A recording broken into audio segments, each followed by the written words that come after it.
Hi friends! Kamusta na po kayo? Sana po ay okay po kayong lahat. Sumaglit lamang po ako sa Seymour Supermarket para mag-grocery ng ilang mga pangangailangan. Pasensya na po at hindi ako masyado nakapag-vlog sa store na ito. Kung gusto mong malaman kung ano ang mga napamili ko ngayong February, sumama ka na sa akin at mag-grocery haul na po tayo. Let's start our grocery haul! Tara na, let's go!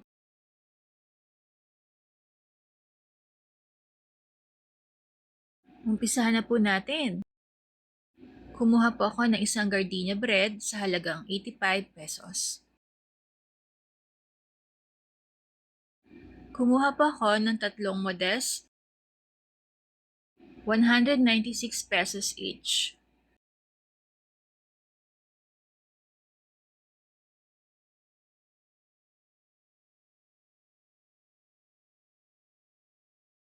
Bumili rin ako ng saging sa halagang 94.75.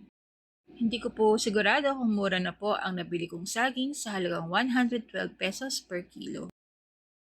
Kumuha rin ako ng 6 na mac and cheese sa halagang 24.75 each.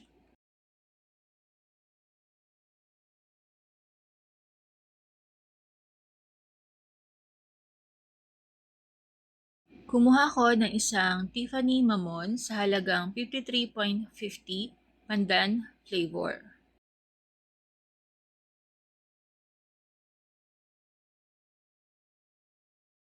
Next item, bumili rin ako ng 2 piraso ng Tiffany Mamon sa halagang 54 pesos each, chocolate flavor. Dahil naubusan na kami ng cheese, kumuha ako ng Eden cheese sa halagang 145 pesos.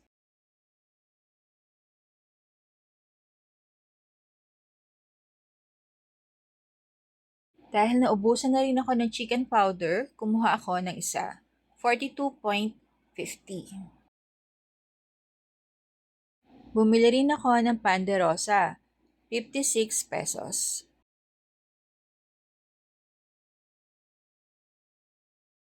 Ang hinahanap ko talaga ay peanut butter na sweet and creamy. Pero dahil wala ito, super chunky ang nabili ko sa halagang 204.50.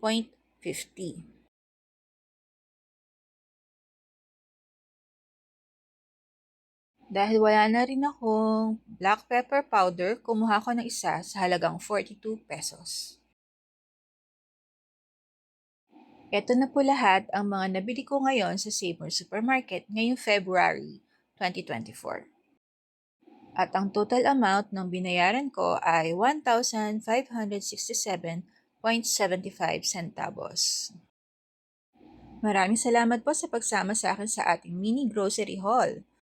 Maraming salamat po sa panonood. Hanggang sa muli. Paalam!